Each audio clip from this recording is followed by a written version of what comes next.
Ok, bonjour à tous. On va commencer. Alors je vais inviter tous ceux qui ne sont pas encore assis ou tous ceux qui n'ont pas encore pris place dans la salle à le faire. Bah oui, voilà. Je me marquise. En tout cas, bienvenue. J'espère que ça va. On entame une période de vacances. En tout cas. Et pour cela, je voulais simplement vous encourager avec un verset qui est celui du psaume. D'ailleurs, c'est plus qu'un verset, c'est 7 versets. Le psaume 63, du verset 1 au verset 8. C'est le psaume de David lorsqu'il était dans le désert de Juda. On peut faire les échanges après? Merci, mesdames. Psaume 63, versets 1 à 8. Ô Dieu, tu es mon Dieu, je te cherche. Mon âme a soif de toi, mon corps soupire après toi. Dans une terre aride, desséchée et sans eau, ça correspond plus ou moins au climat en ce moment. Ainsi je te contemple dans le sanctuaire, pour voir ta puissance et ta gloire. Car ta bonté vaut mieux que la vie.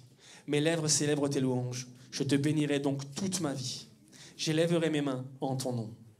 Mon âme sera rassasiée comme de mes gras et succulents, et avec des cris de joie sur les lèvres, ma bouche te célébrera. Lorsque je pense à toi sur ma couche, je médite sur toi pendant les veilles de la nuit.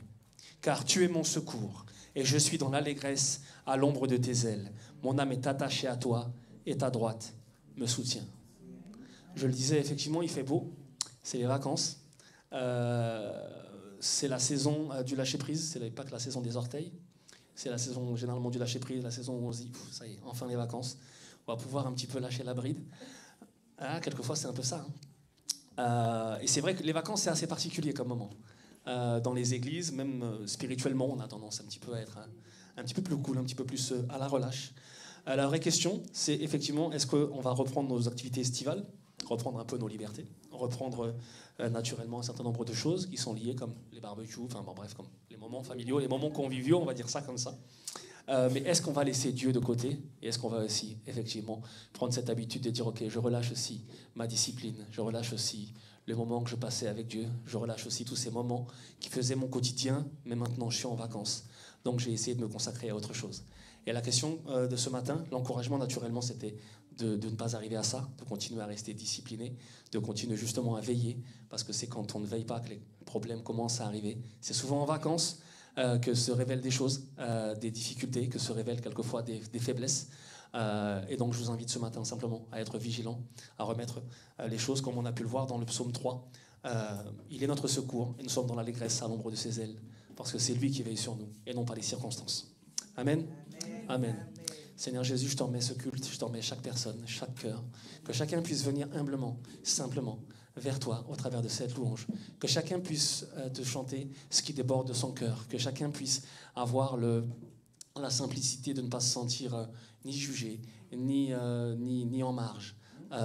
Peu importe son quotidien, peu importe effectivement ce qu'il peut vivre ou penser, Père, que tu puisses attirer chacun à toi ce matin et que tout le monde puisse se sentir libre de te louer, de te reconnaître dans son quotidien, de te reconnaître dans cette louange et dans ce moment particulier, dans le nom de Jésus. Amen.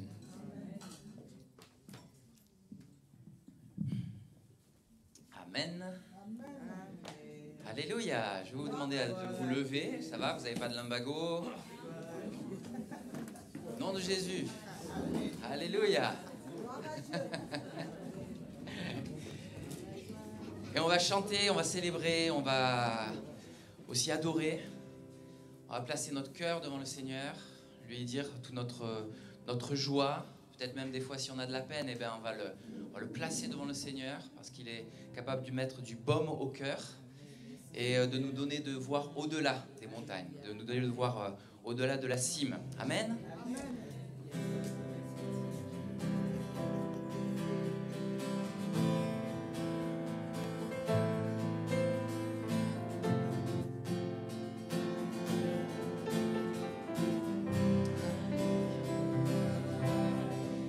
Dans la joie, quand le soleil m'inonde sur les monts.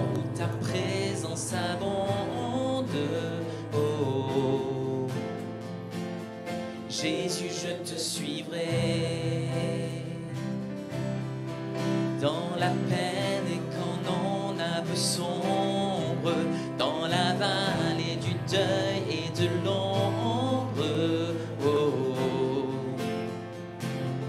Jésus, je te suivrai, car tu es mort pour moi. Je vivrai pour toi. Tu t'es offert sans rien garder. Tu as souffert pour me sauver. Oh, Jésus, je te suivrai.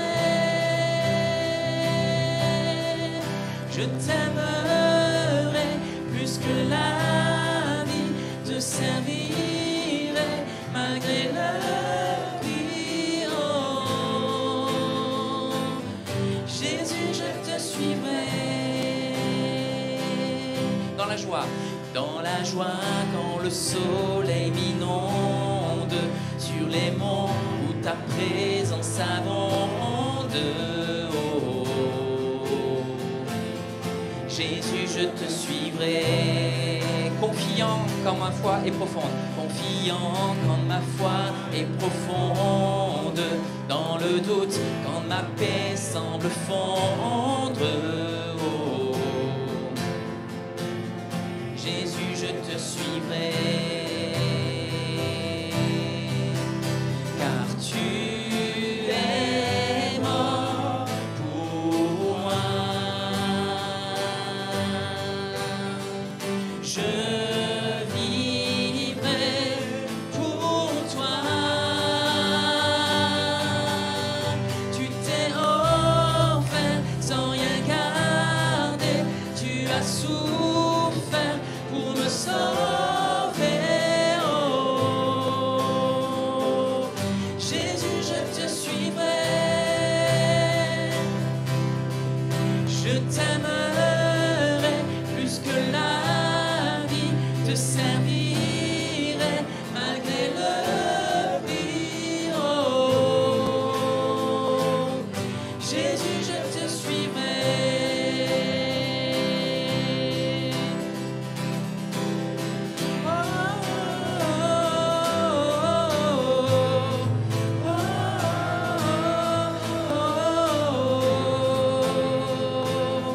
Jésus, je te suivrai.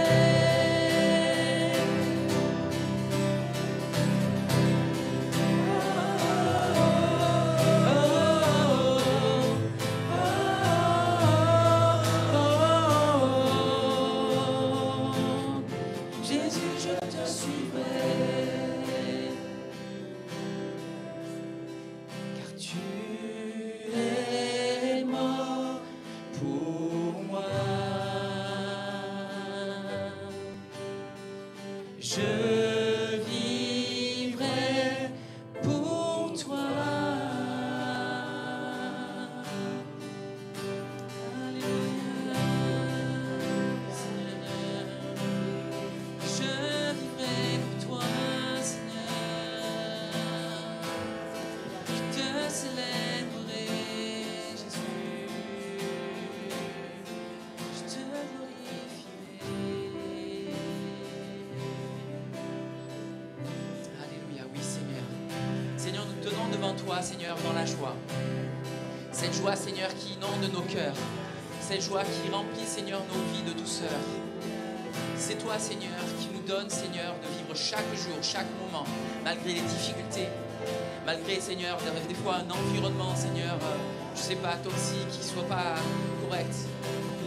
Seigneur, nous te bénissons et nous te louons parce qu'à chaque fois que nous venons devant toi, c'est un torrent de fraîcheur, Seigneur, qui vient sur nos vies.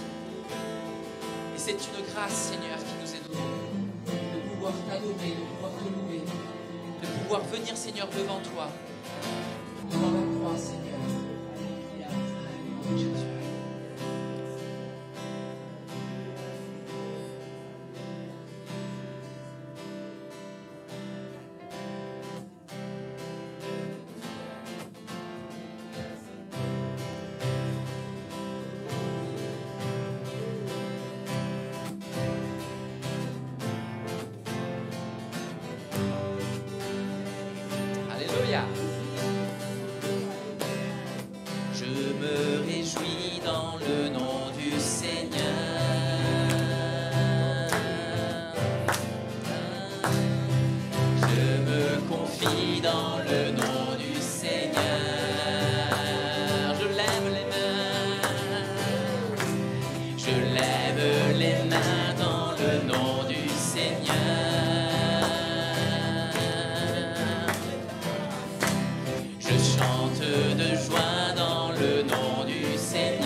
le nom de celui que mon cœur aime. Oui, je bénirai le nom de mon Sauveur. Je célébrerai le nom de celui que mon cœur aime. Oui, je bénirai le nom du Seigneur.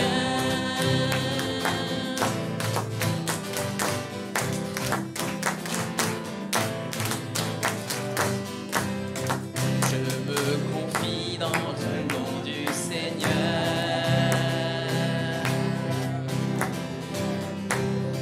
Je me confie dans le nom du Seigneur.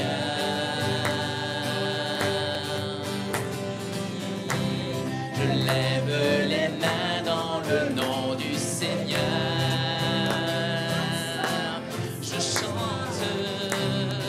chante de joie dans le nom du Seigneur. Je célébrerai le nom de celui que mon cœur aime. Oui, je bénirai le nom de mon Sauveur. Je célébrerai le nom de celui que mon cœur aime. Oui, je bénirai le nom du Seigneur.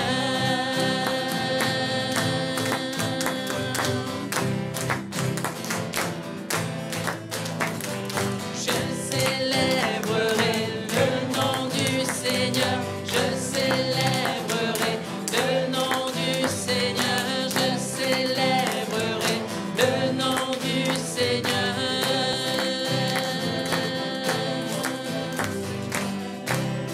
Alléluia. Oui, Seigneur, nous célébrons ton nom.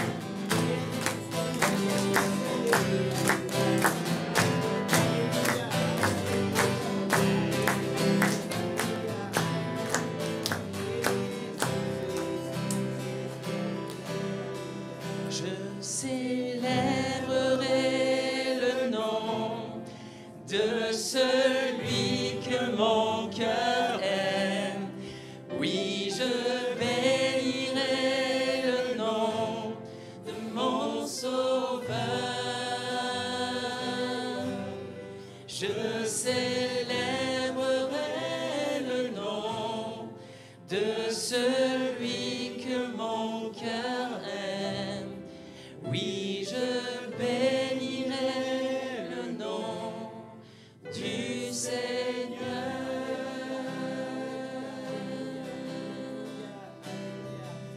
Seigneur, nous célébrons ton nom parce que tu es digne, Seigneur. Tu es digne d'être célébré, Seigneur, ce matin, Seigneur. Tu es digne d'être honoré, Seigneur Jésus. Sois élevé, sois honoré, contemplé, aimé, adoré pour qui tu es. Merci pour le privilège, ce privilège que tu nous donnes encore ce matin, de nous rassembler encore ici ce matin, Seigneur, pour faire monter vers toi notre reconnaissance, Seigneur, notre amour, notre adoration, Seigneur. Tu nous donnes la joie dans nos cœurs, Seigneur, parce que tu sièges aussi au milieu de la louange de ton peuple, Seigneur, mon Dieu Jésus. Merci pour ce que tu fais dans nos vies, que tu feras encore, Seigneur, mon Dieu Jésus. Sois élevé, sois adoré pour qui tu es, Seigneur Jésus. Alléluia. Gloire à ton Saint-Nom. Amen, amen, amen, amen. Oui, Jésus. Alléluia. Merci, Seigneur. Merci pour tes bontés, ta miséricorde. Mais on nous ta paix, ta sagesse. Alléluia. Alléluia.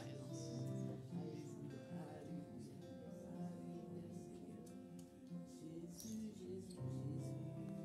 Merci Seigneur, béni soit ton saint nom Seigneur, parce que tu as donné ta vie pour nous, pour nous passions de la mort à la vie. Merci Jésus, parce que tu nous transformes, tu nous changes, tu changes nos cœurs. Tu nous as donné un cœur de chair, tu as ôté la dureté de nos cœurs. Merci pour ce grand travail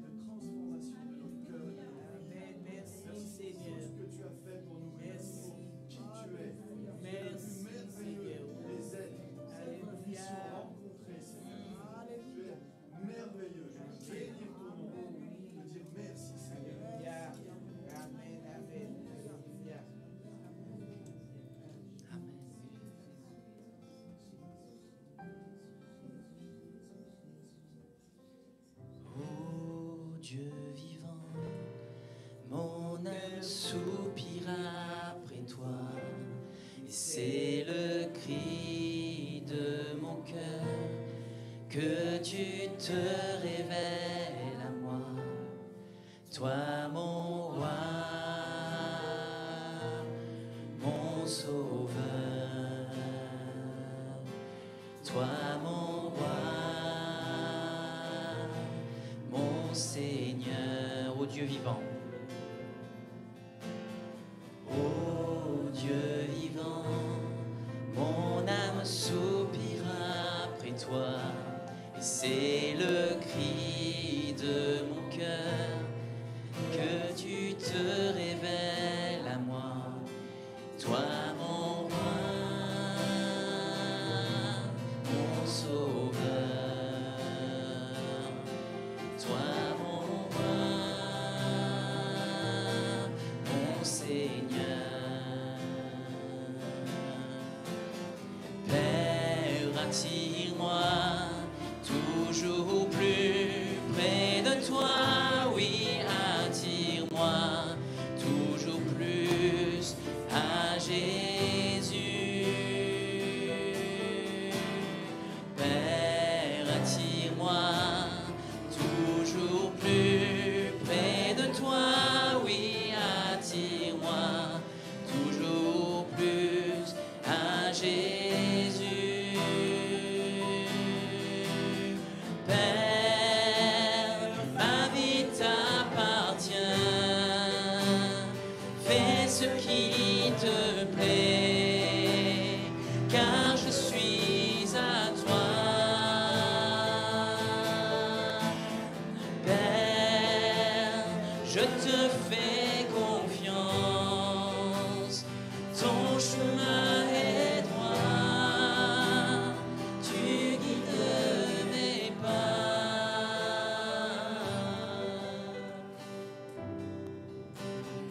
Ô Dieu vivant, mon âme soupire après toi, et c'est le cri de mon cœur que tu te révèles à moi, toi mon roi, mon sauveur, toi mon roi, mon Seigneur. Père, attire-moi toujours plus près de toi, oui, attire-moi toujours plus à Jésus. Père, attire-moi toujours plus près de toi, oui, attire-moi toujours plus à Jésus. Père, ma vie t'appartient, fais ce qui te plaît, car je suis à toi.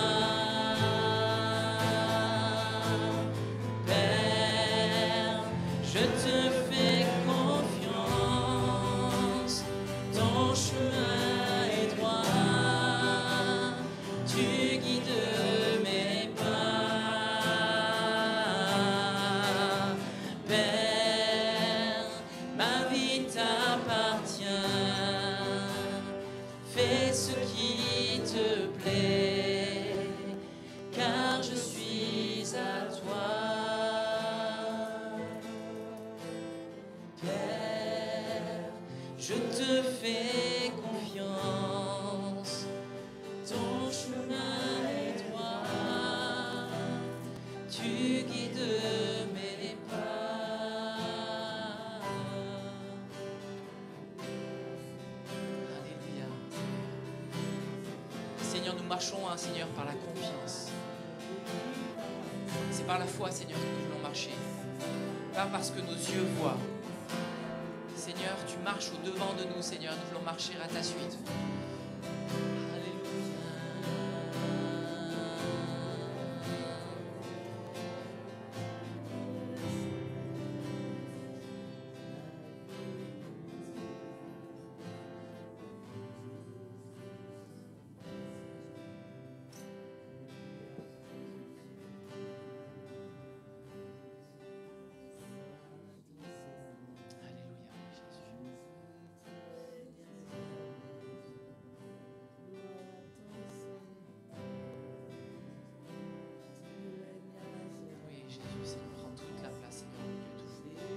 Seigneur, tu vois tout de nous, Seigneur.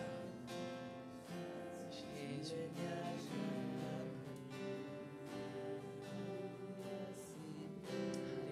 Seigneur. Devant toi, Seigneur, nous sommes comme des petits enfants, Seigneur. Nous sommes comme des petits enfants, Seigneur. Nous avons besoin de toi, Jésus. Nous ne voulons pas venir, Seigneur, en disant oui, nous sommes triomphants parce que nous sommes forts. C'est toi qui es fort. C'est toi qui es triomphant, Seigneur. Et notre espoir, elle est en toi, Jésus. Elle est en toi, Seigneur. Jésus.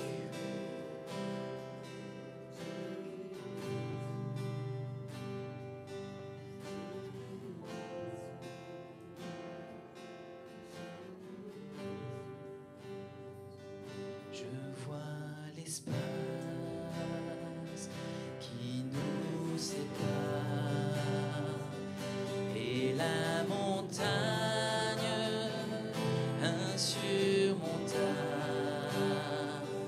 La nuit se lève sur tes espoirs. J'appelle à toi quand tout est noir. Dans les ténèbres, ta bienveillance toujours éclaire mon âme en paix. Tout est accompli tel qu'il est écrit. Jésus-Christ est mon espérance, inconcevable, miséricorde, grâce insondable à l'infini, le Dieu des âges, laissant sa gloire, porte à ma honte et mon péché. La croix proclame, je suis pardonné. Le roi des rois m'appelle sien. Merveilleux sauveur auquel j'appartiens. Jésus-Christ, mon espérance.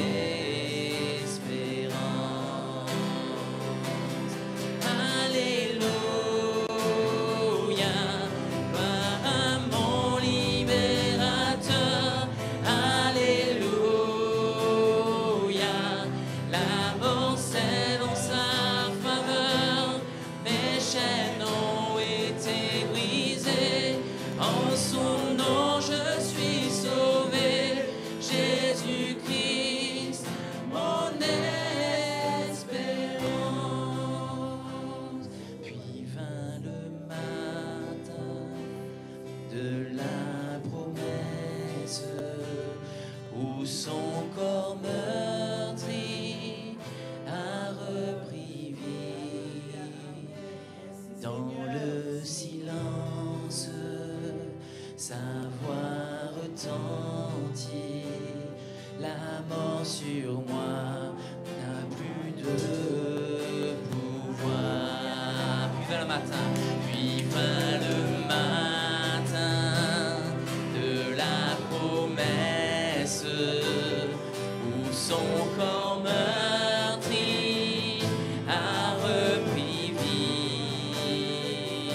Dans le silence, sa voix retentit. La mort sur moi n'a pas de pouvoir. Jésus-Christ, à toi la victoire. Alléluia, gloire à mon libérateur.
face à la peur, Seigneur. Tu nous donnes, Seigneur, de continuer sur le chemin, Jésus. Notre délivrance. Alléluia. Gloire à mon libérateur. Alléluia. La mort cède en sa faveur. Mes chaînes ont été brisées. En son nom je suis sauvé. Jésus-Christ, mon espérance. Tu l'es, Seigneur, tu l'es. Tu es notre espérance.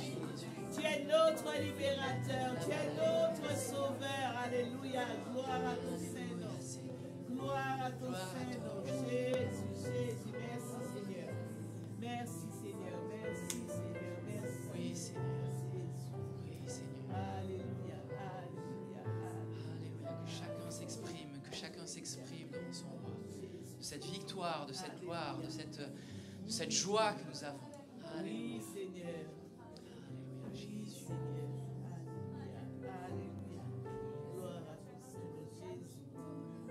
Jésus, Jésus.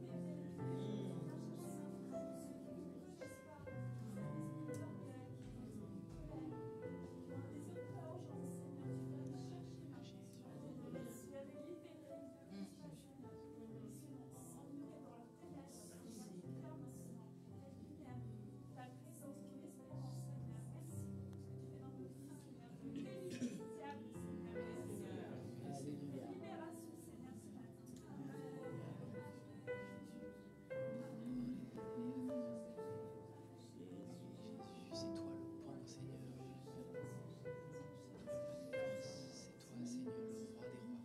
C'est toi le Seigneur, je t'offre ma reconnaissance, Seigneur mon Dieu. Tu es notre sauveur, tu es notre Dieu, tu es notre rocher, tu es notre appui, mon Père. Tu m'as sauvé, tu m'as délivré, Seigneur. Tu as ôté toutes mes fautes, mes iniquités, Seigneur mon Dieu. Me voici devant toi, l'Éternel, mon Dieu. Seigneur, je viens devant toi pour t'honorer, pour te proclamer ce matin, pour te dire merci. Merci pour le souffle de vie, merci pour la joie que tu mets dans mon cœur, Seigneur. Quelle que soit la situation, mon Père, je te fais confiance, mon Père. Je te fais l'alliance avec toi, mon Dieu. Seigneur, c'est toi qui m'as sauvé. Seigneur, ce matin, je veux bénir ton Seigneur. Ce matin, Père, je vais te proclamer. Tu es mon Dieu. Tu es mon rocher, mon Dieu. Je t'aime, mon Sauveur. Merci. Merci Seigneur parce que ton sacrifice n'a pas été en vain. Ce n'est pas un sacrifice comme les autres, Seigneur. Il y en a qui ont donné leur vie pour sauver d'autres hommes. Mais ça n'offre pas la vie éternelle. C'est ton sacrifice seul, Seigneur, qui, sur la croix, lorsque ton sang a coulé, tu nous as rachetés. Seigneur, tu as payé le prix pour notre rachat, pour notre libération. Et ce matin, nous ne pouvons pas ignorer un tel acte. En ta présence, Seigneur, nous voulons te bénir. Nous voulons te rendre toute la gloire, t'élever, te célébrer, parce que ce que tu as fait, aucun homme avant toi ne l'a fait, et aucun après toi ne le fera, Père. Il est unique, Seigneur. Et autrefois, lorsque nous marchions avant, Seigneur Père, d'avoir accès à ce salut, nous marchions, Seigneur Père, selon nos concepts. Nous respirons avec cet air. Mais aujourd'hui, nous pouvons marcher avec toi à nos côtés. Nous pouvons respirer l'air tout en sachant que nous avons l'espérance en toi. Béni sois-tu, Père, parce que cela a changé nos vies, a transformé nos cœurs et nous a donné une nouvelle identité.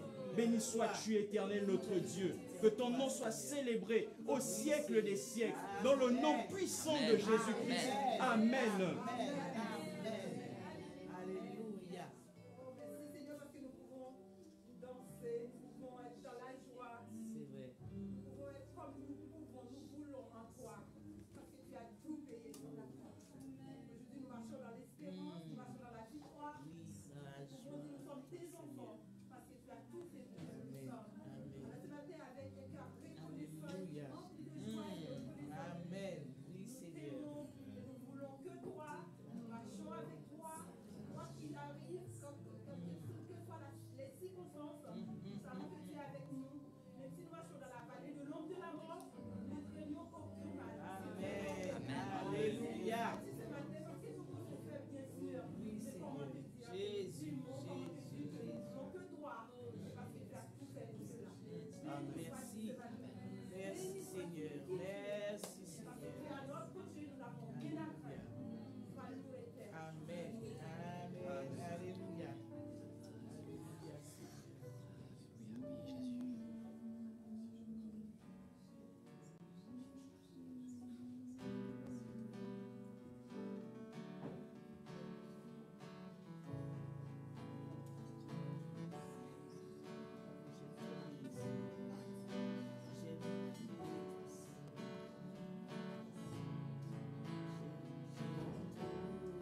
et ta justice. L'amour éternel a fait surface en Jésus le Fils. Aujourd'hui même, nous nous présentons tous devant toi. Ici comme au ciel, nous nous humilions tous face au roi. Te laisser agir, façonner, guérir, toi le potier. Ne rien retenir, te laisser construire notre identité. Aujourd'hui même, nous nous présentons tous devant toi. Ici comme au ciel, nous nous humilions tous face au roi. Aujourd'hui même, nous nous présentons tous devant toi. Ici comme au ciel, nous nous humilions tous face au roi. Saint-Esprit, Saint-Esprit, Saint-Esprit, oui, tu viens comme un torrent, purifier nos cœurs et nos pensées. Saint-Esprit, Saint-Esprit, oui, tu viens comme un torrent, renverser notre incrédulité. Ne plus jamais fuir, ne plus jamais fuir, loin de ta face et ta justice. L'amour éternel a fait surface en Jésus le Fils. Aujourd'hui même, nous nous présentons tous devant toi. Ici comme au ciel, nous nous humilions tous face au roi. Te laisser agir, façonner, guérir, toi le potier. Ne rien retenir, te laisser construire notre identité.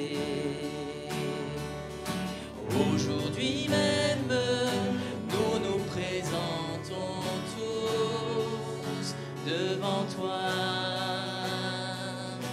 Ici comme au ciel, nous nous humilions tous face au roi.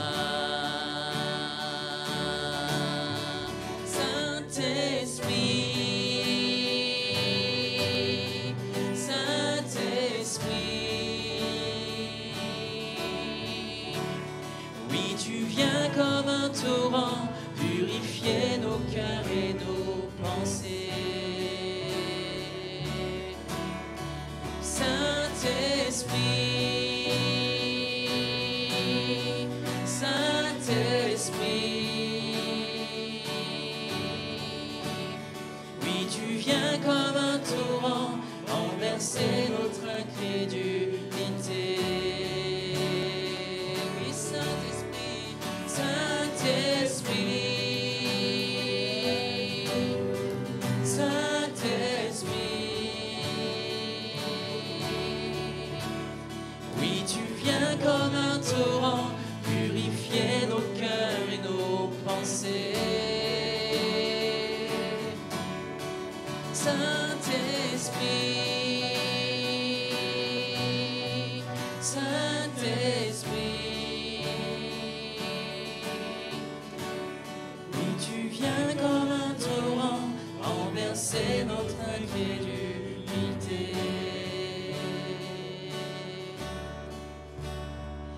Nous allons voir l'invisible, croire l'incroyable et vivre l'impossible. Amen. Nous allons voir l'invisible, croire l'incroyable et vivre l'impossible. Nous allons voir l'invisible, croire l'incroyable et vivre l'impossible. Nous allons voir l'invisible, croire l'incroyable et vivre l'impossible. Saint-Esprit, Saint-Esprit, oui, tu viens comme un torrent, purifier nos cœurs et nos pensées.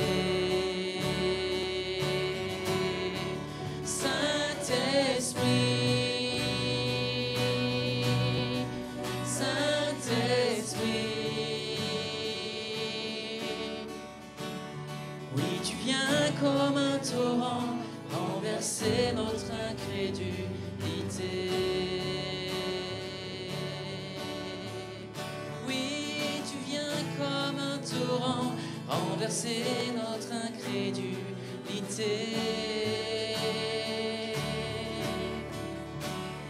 Oui, tu viens comme un torrent, purifier nos cœurs et nos pensées.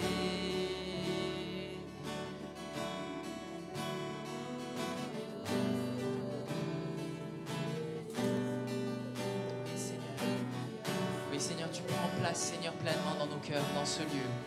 Tu bouleverses, Seigneur, parfois, Seigneur, nos vies. Tu chamboules, Seigneur, parfois un petit peu tout, Seigneur, dans nos vies, Seigneur. Et on a du mal à comprendre parfois. Mais Seigneur, nous voulons te faire confiance, Seigneur. Nous voulons, Seigneur, nous confier en toi, Seigneur, selon ta parole. Alléluia.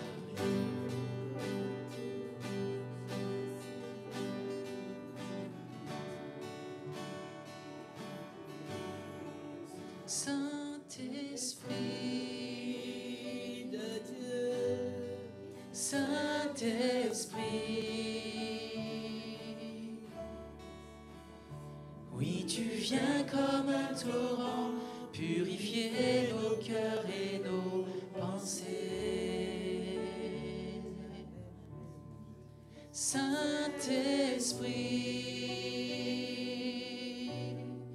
Saint-Esprit,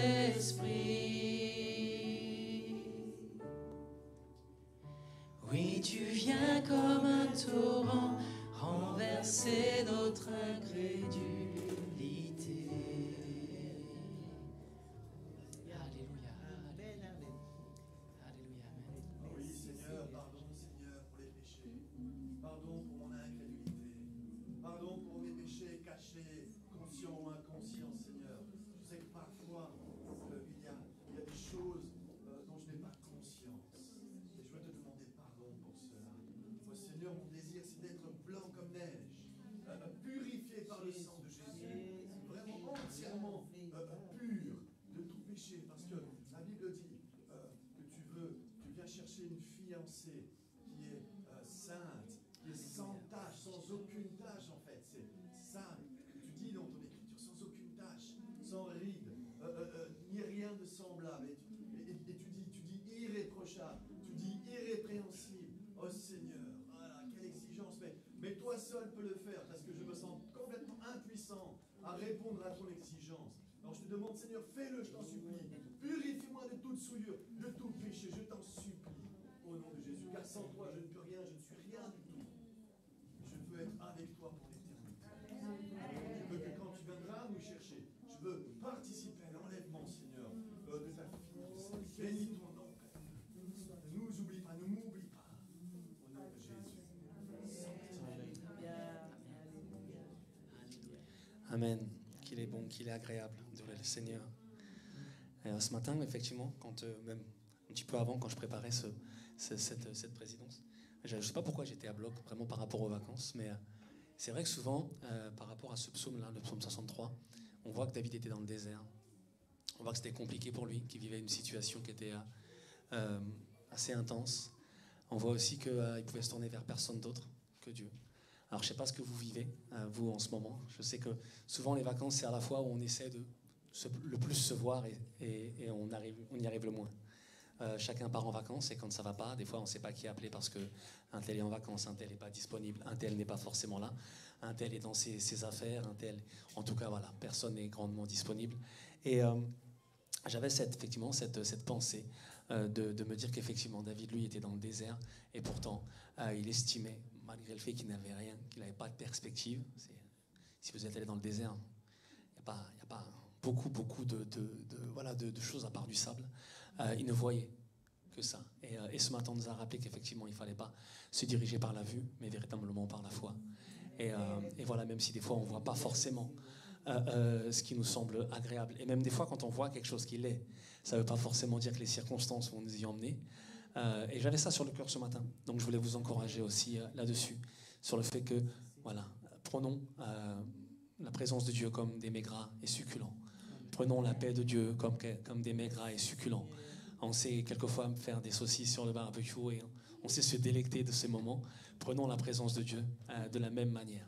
Prenons ça comme un moment convivial, pas comme une contrainte, pas comme se dire « Ah, il faut que j'aille prier. Ah, il faut que j'aille à l'église. Ah, il faut que j'aille appeler un tel et j'étais pourtant bien au soleil. » Voilà, prenons ces moments-là comme ça, parce que c'est comme ça que Dieu nous demande de les prendre. Amen. Amen. On va passer maintenant à un moment d'offrande. Donc voilà, on va passer les... je ne sais pas où ils sont, s'ils sont là. Est-ce que je peux avoir 2 personnes qui peuvent passer dans les rangs pendant qu'on va chanter un dernier chant? Oui. Les sœurs jumelles.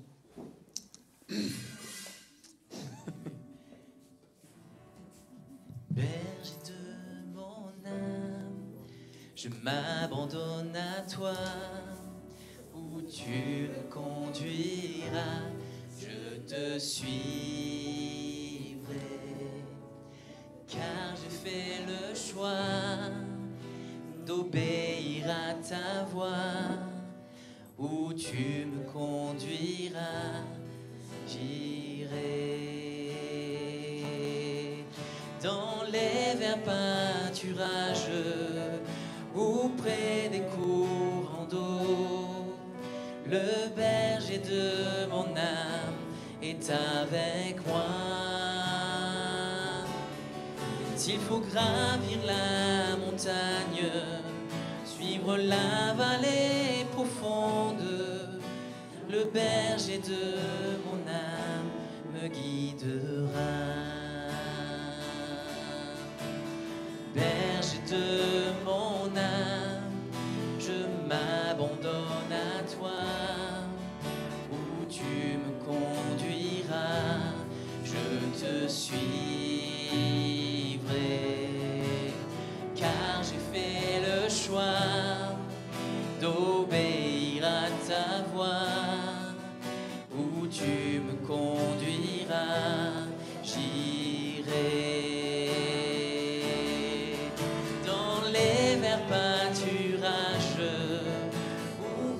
Des courants d'eau, le berger de mon âme est avec moi. S'il faut gravir la montagne, suivre la vallée profonde, le berger de mon âme me guidera. Dans les verts pâturages ou près des courants d'eau, le berger de mon âme est avec moi. S'il faut gravir la montagne, suivre la vallée profonde, le berger de mon âme me guidera.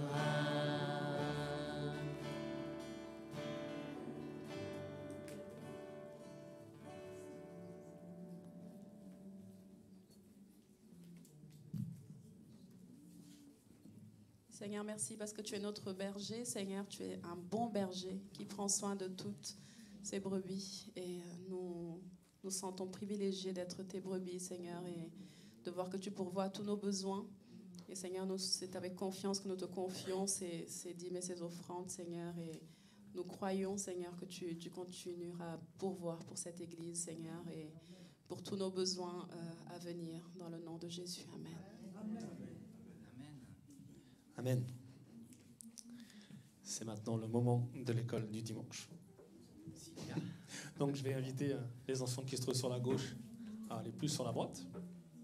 Et on va inviter Jean-Philippe, notre frère, qui nous a apporté la parole ce matin. Il est partout, il est partout. C'est ça. Couteau suisse. Je crois qu'on est en manque d'effectifs là. Ouais, un peu. Alléluia. Bon, c'était bien de louer, c'était bien de chanter. Et c'est bien aussi de partager ensemble la parole de Dieu. Et ah bah oui, c'est super aussi parce qu'il y a le support visuel. Et voilà, oui, c'est vrai qu'on est en vacances. Ben non, moi je suis pas en vacances, hein, désolé. Il y en a qui sont pas en vacances, il y en a qui continuent à travailler. Et bon, mais c'est vrai qu'avec comme il fait chaud, d'ailleurs, je sais pas si quelqu'un peut m'apporter un verre d'eau parce qu'il fait chaud. Du coup, ça m'aiderait bien pour saliver un peu moins. Ce sera bien. Et voilà, j'espère qu'on a pris un temps de cœur, de louange pour louer le Seigneur dans ce qu'il fait et des fois dans ce qu'il ne fait pas. Parce que des fois, le Seigneur, il n'est pas là en train de... Vous voyez, c'est pas le distributeur de Coca, hein, le distributeur au Coca qui on met une pièce, ça arrive tout de suite. On demande, la Bible dit que demandez et il vous sera donné. Mais encore faut-il demander selon la volonté de Dieu. Encore faut-il pouvoir s'en référer à ce que lui veut et à sa parole, à ce que lui nous dit, à la manière dont il parle. Et en tant que chrétien, on a souvent à faire face à beaucoup de défis. Hein. L'un d'entre eux, c'est souvent on a l'impression des fois de marcher à contre-courant. Quand on regarde, je sais pas, les collègues au travail ou ailleurs, des fois, on se dit on a à faire des choix que les gens nous regardent, nous disent voilà, toi tu es un peu bizarre, ou nous on y va, on boîte de nuit, nous on y va ainsi, on y va ça. Et puis moi je vais pas traîner là où Dieu ne veut pas que je sois. Je vais pas faire ce que Dieu ne veut pas que je fasse. Alors bien sûr, des fois, merci ma sœur, merci beaucoup.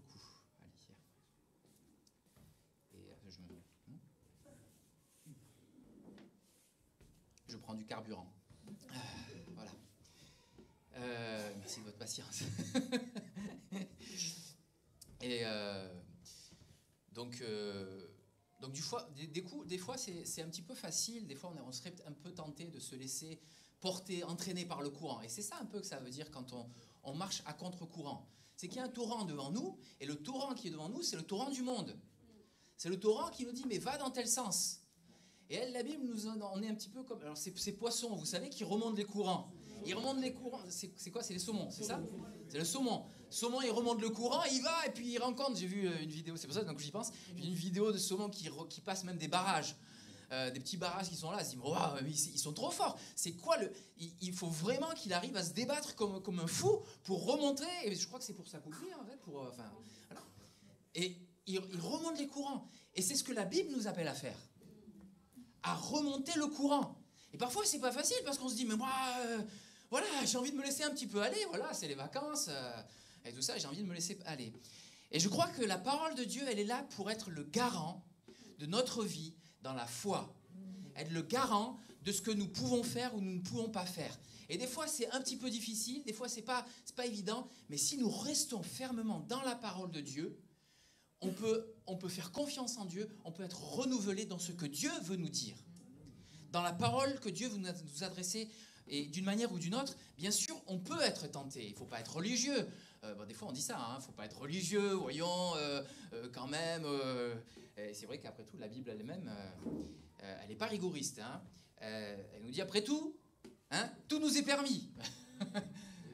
Tout nous est permis. Mais tout n'est pas utile. Amen. Oh là là. Alléluia. Tout nous est permis, bon, pour ceux qui veulent des références, 1 Corinthiens 6, 12 et 10, 23. Tout nous est permis, mais tout n'est pas utile, tout m'est permis, mais je ne me laisserai pas asservir par quoi que ce soit. Et c'est ça l'enjeu de notre vie, c'est qu'il y a des tentations qui sont devant nous, qui cherchent à nous asservir, qui cherchent à nous agripper d'une manière ou d'une autre pour nous entraîner vers des endroits où on ne voudrait pas aller. Alors comment est-ce qu'on peut s'en sortir de cette manière? Parce que c'est quand même, la Bible nous dit qu'on peut tout faire, mais finalement, on ne peut pas tout faire. D'accord? On peut tout, mais on ne peut pas tout. C'est quoi cette histoire? Et parfois, en fait, on se retrouve en lutte en sachant que Dieu voudrait qu'on soit à tel endroit, que Dieu voudrait qu'on fasse telle chose, et on voudrait tout mettre en œuvre pour réussir sur ce chemin-là, mais c'est en vain. Et c'est Paul qui parle de lui-même, qui dit dans Romains, dans Romains au chapitre 7, verset 18, « Ce qui est bon, je le sais, n'habite pas dans ma chair, j'ai la volonté, mais non le pouvoir de faire le bien. » Donc, ce qui est bon n'habite pas dans ma chair. Est-ce qu'on se confie dans notre chair? Est-ce qu'on se confie en nous-mêmes pour pouvoir arriver à faire des choses? Car je ne fais pas le bien que je veux, et je fais le mal que je ne veux pas. Et si je fais ce que je ne veux pas, ce n'est plus moi qui le fais, c'est le péché qui habite en moi. Il y a des tentations dans nos vies. Il y a la tentation de se laisser porter par le courant, se laisser aller par le courant. Et Jacques chapitre 4 nous dit aussi, « Celui donc qui sait faire ce qui est bien et qui ne le fait pas, commet un péché. » Donc c'est un petit peu difficile tout ça parce que d'un côté, on sait des fois ce qu'il faut faire, on sait qu'on doit aller à tel endroit, mais comment est-ce qu'on peut y arriver? Et la différence se fait sur quoi est-ce que nous comptons? Est-ce que nous comptons sur nous-mêmes? Ou est-ce que nous comptons sur Dieu? Est-ce que nous comptons sur sa parole? Est-ce que nous nous laissons conduire et diriger par sa parole? La lutte que nous éprouvons, c'est le péché qui habite en nous et qui cherche à nous écarter de la volonté et de l'amour de Dieu. Alors, comment le jeune homme, voilà, rendra-t-il pur? C'est formidable. J'ai une Bible ouverte devant moi, elle est en deux parties, d'un côté de l'autre. Comment le jeune homme rendra-t-il pur son sentier? Voilà, amen. Psaume 119, en se dirigeant d'après ta parole. Et ça, c'est un psaume, d'accord? C'était un truc que les enfants, ils devaient apprendre, hein, par cœur. Alors, c'est le psaume le plus long, mais c'est le plus long. Les enfants devaient l'apprendre par cœur. C'était une règle de conduite. Comment le jeune homme rendra-t-il pur son sentier en se dirigeant d'après ta parole? Et le verset qu'on connaît bien, ta parole est une lampe. J'aurais pas dû l'afficher en fait. Ta parole est une lampe à mes pieds et une lumière sur mon sentier. Amen. Alors il est question du jeune homme, mais ça s'adresse à tous. Hein. On est tous concernés par ça. Une lumière sur notre sentier.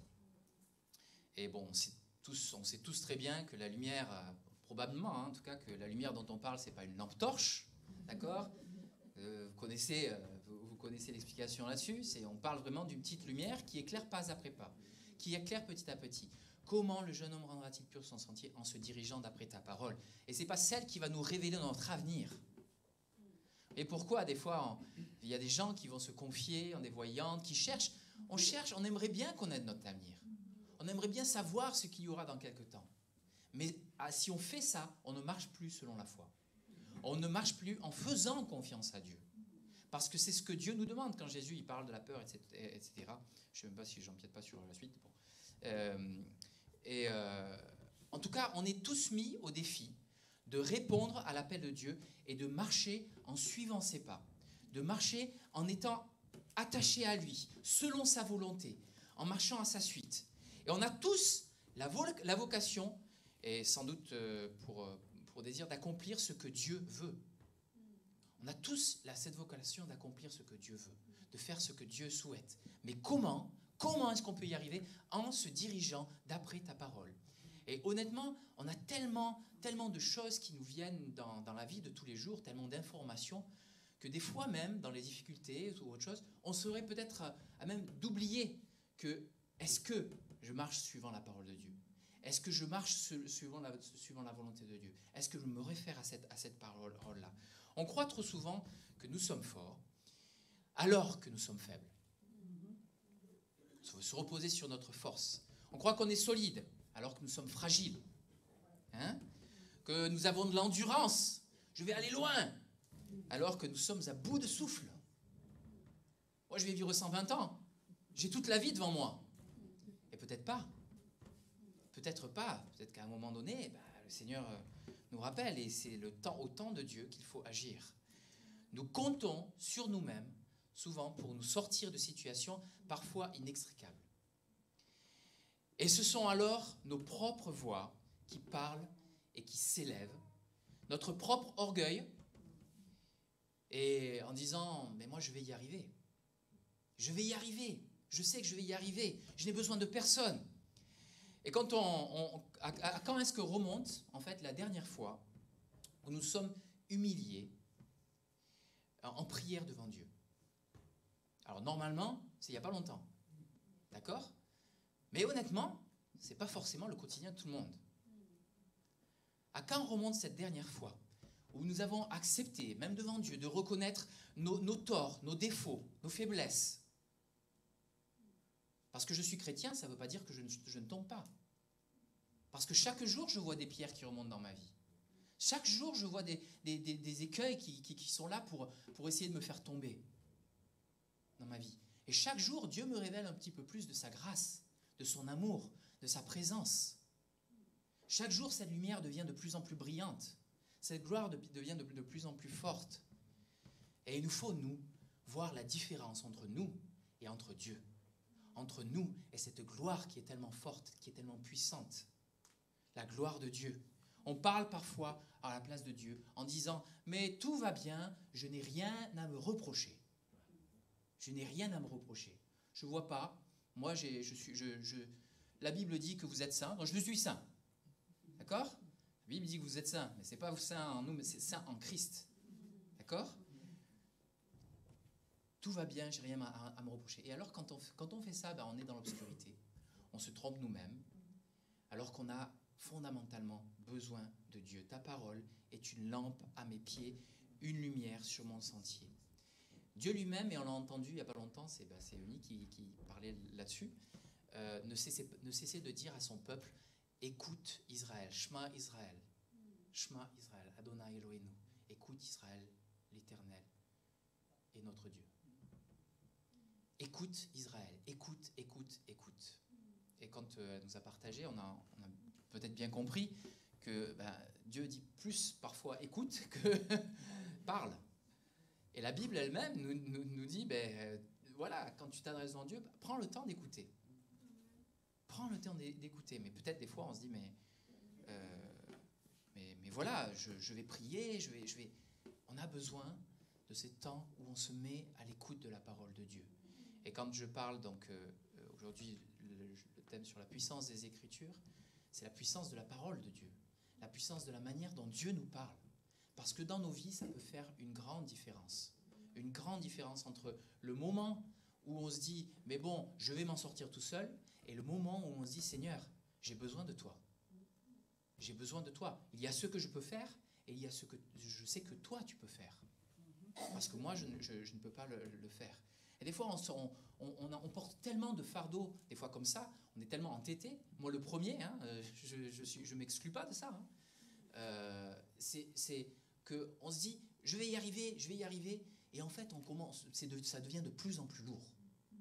Et il faut souvent des moments extrêmes pour qu'on se dise, oh, j'en peux plus, Seigneur, je vais tout lâcher devant toi. Je vais enfin déposer mon fardeau devant toi. Seigneur, dire, il était temps, hein? Pourquoi tu te fatigues là? Pourquoi tu te fatigues? Jésus disait, venez à moi, vous tous qui êtes fatigués et chargés, et je vous donnerai du repos. Dans Matthieu, est-ce que je l'ai mis? Je ne sais plus. Je crois, oui. Matthieu 11, verset 28. Et pourtant, tous ne venaient pas à Jésus. D'accord? Tous ne marchaient pas avec lui. Et même, certains ont fait le choix de partir. Certains ont fait le choix de s'en aller, parce que peut-être ils venaient pour leurs besoins, mais ils n'avaient pas une vraie relation avec Jésus. Et quand Jésus parle aux disciples, bien sûr, vous connaissez la suite, il dit, mais à ceux qui étaient restés, vous ne voulez pas partir? C'est là que Pierre fait cette formidable proclamation, mais Seigneur, toi tu es les paroles de la vie éternelle, vers qui d'autre irions-nous? Pour Pierre, il n'y avait pas d'autre solution que Jésus. Il n'y avait pas d'autre réponse que Jésus. Pour le reste des gens, ceux qui sont partis, ils avaient trouvé d'autres réponses ailleurs. Ils cherchaient autre chose. Ils avaient trouvé d'autres réponses, mais à force de boire quelque chose d'autre, ils auraient toujours soif. Et Jésus dit à la femme samaritaine, vous vous souvenez, dans Jean chapitre 4, verset 14, « Celui qui boira de l'eau que je lui donnerai », alors elle a du mal à comprendre parce qu'elle est en train de puiser à un puits, hein, donc elle est en train de puiser de l'eau et Jésus dit « Celui qui boira de l'eau que je lui donnerai n'aura jamais soif. Et l'eau que je lui donnerai deviendra en lui une source d'eau qui jaillira jusque dans la vie éternelle. » On comprend qu'elle a eu un petit peu de mal à comprendre, la dame. Mais le désir de Dieu, c'est de nous accompagner dans la marche, de nous équiper, même si la marche peut être longue, même si elle peut être difficile. Parce que le repos que Jésus nous donne, c'est celui de connaître la vérité. C'est la vérité qui nous rend libres. Pourquoi est-ce que, dans ce cas-là, tout à l'heure on a chanté d'ailleurs, berger de mon âme, je marcherai dans la vallée profonde. La Bible ne cache jamais, à aucun moment, que nous marcherons dans des moments de ténèbres, dans des moments difficiles. Elle ne dit à aucun moment que nous allons vivre le paradis sur terre. Au contraire, même le chant qu'on a pris tout à l'heure, hein, qui est le psaume de David, si je marche dans la vallée de l'ombre et de la mort, dis pas, Seigneur, je ne vais pas marcher dans la vallée de l'ombre et de la mort parce que tu vas m'en empêcher, tu vas me garder. Non, si je marche dans la vallée de l'ombre et de la mort, Seigneur, toi tu m'accompagnes. Seigneur, toi tu es avec moi. Seigneur, tu me conduis. Donc forcément, nous marcherons dans la vallée de l'ombre et de la mort. En tant que croyants, nous serons amenés à marcher dans la vallée de l'ombre et de la mort. Nous serons amenés à passer des moments difficiles. Et dans ces moments difficiles, sur quoi est-ce que nous nous accrochons? C'est là que ça fait toute la différence. David s'accrochait en Dieu. David s'accrochait en Dieu. Donc ça ne veut pas dire, parce qu'on marche avec Dieu, que les choses seront plus faciles.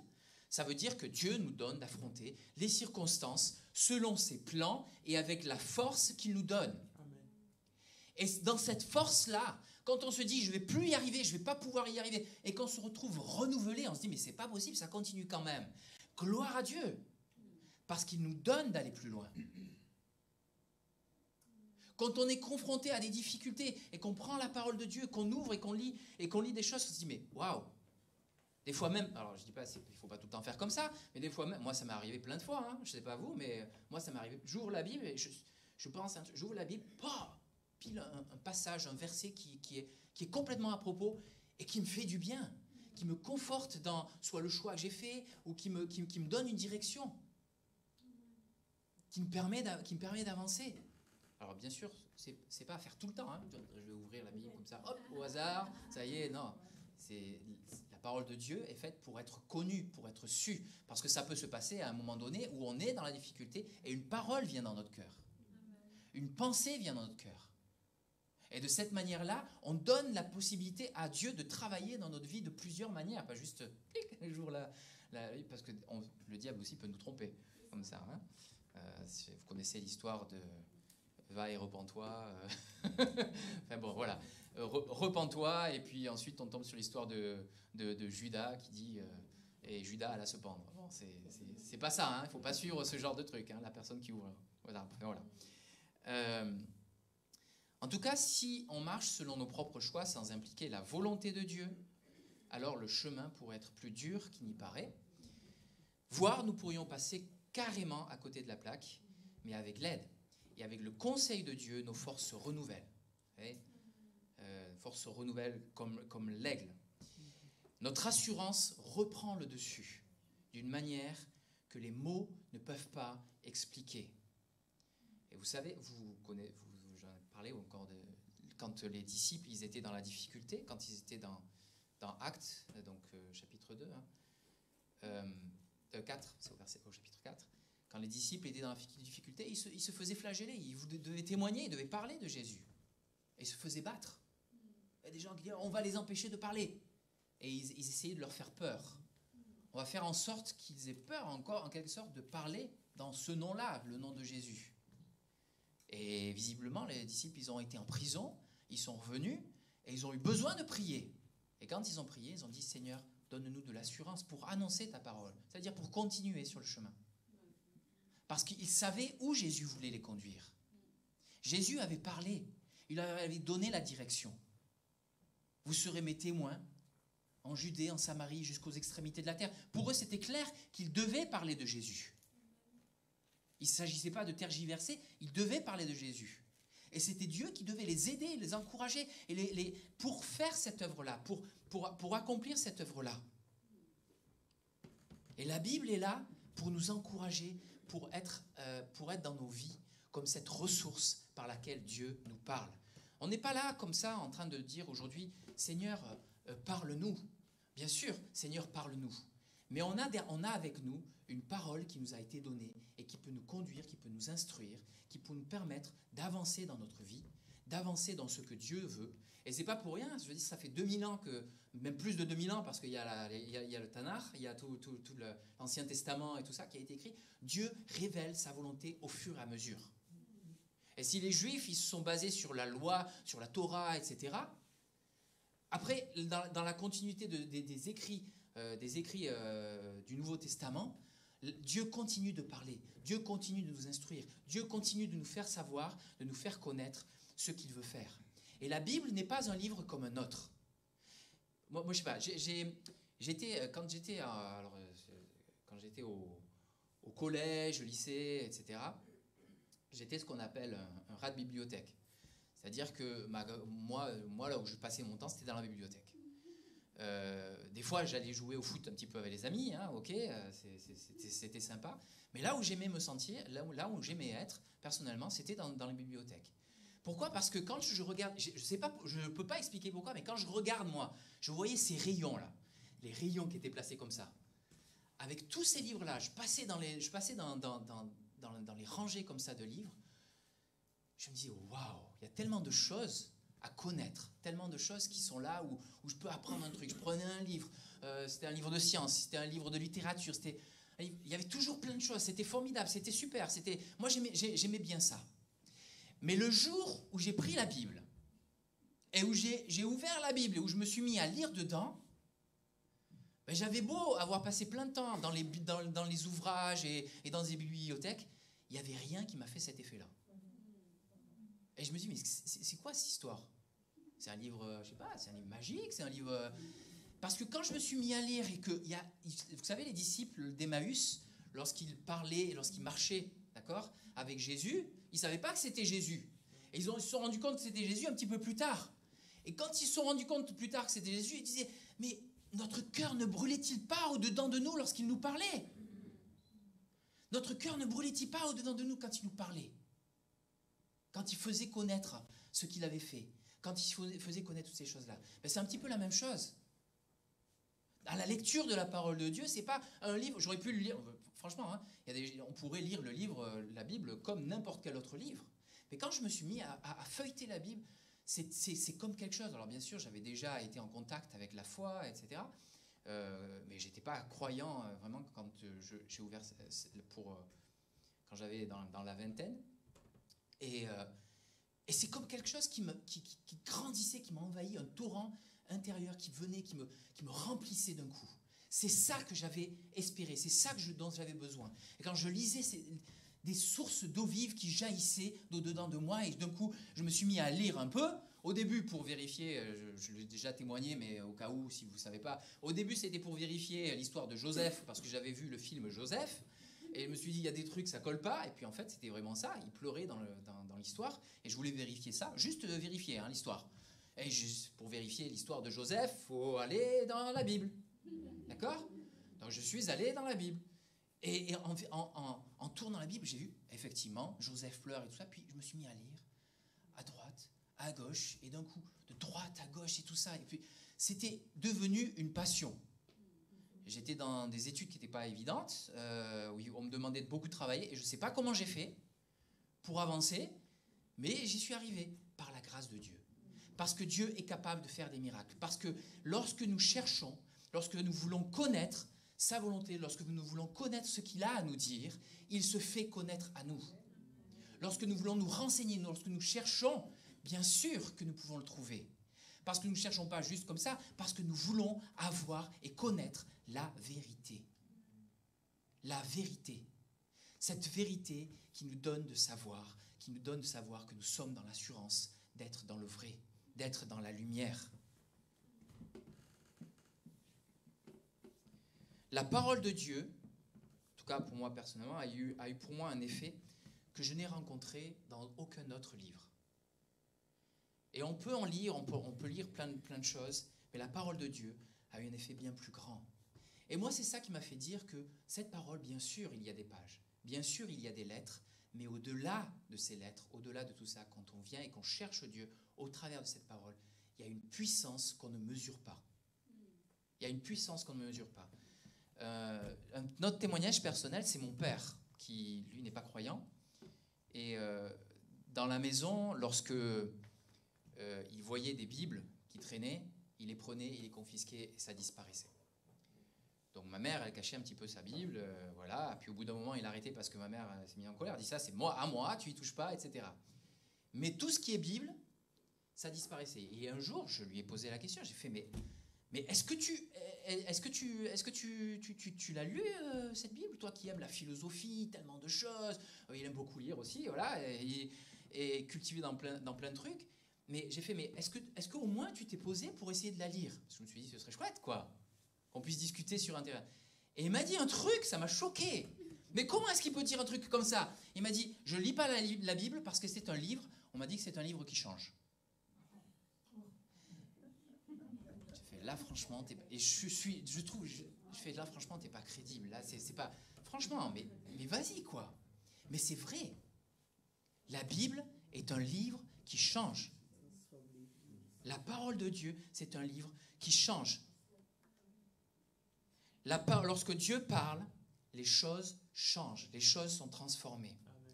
Ésaïe, chapitre 55, nous dit « Comme la pluie et la neige descendent des cieux et n'y retournent pas sans avoir arrosé, fécondé la terre et fait germer les plantes, sans avoir donné de la semence au semeur et du pain à celui qui mange, ainsi en est-il de ma parole qui sort de ma bouche.